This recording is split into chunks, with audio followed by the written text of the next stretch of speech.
Okay, we're going to do a barrel test on what I call the Katrina motor. Customer brought me this motor that had been underwater in Katrina, and I did a rebuild on it.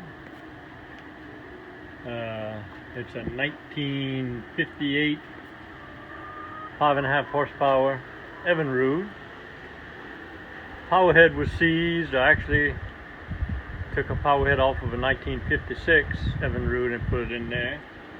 Carburetor was so underwater gummed up, I took the carburetor off of the 56 also, and the lower unit off of the 56. So basically it's just the lower unit body that's original, but I got a completely redone magneto, carburetor, gear case, taken apart, clean, rebuilt, and she runs like a charm.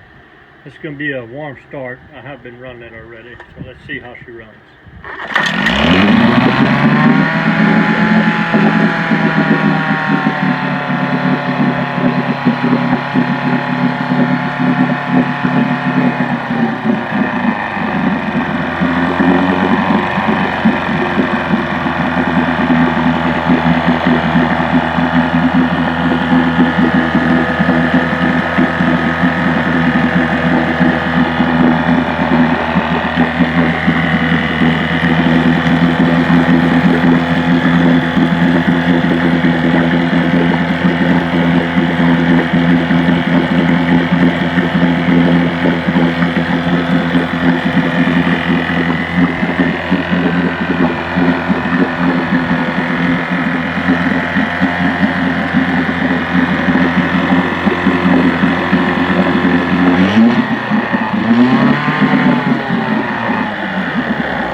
She almost doesn't want to die when I throttle her down.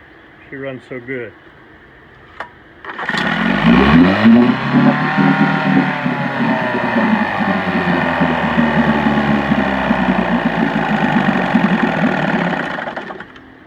I mean, an absolute beauty. Barrel test has succeeded. Stay tuned for the Bayou test very shortly. Hope you enjoyed the video. Here at Team Bikes Vintage Outboards, we're doing it one motor at a time. Please click on subscribe. I guarantee to provide weekly videos. Au revoir mes amis, and laissez les bon temps rouler.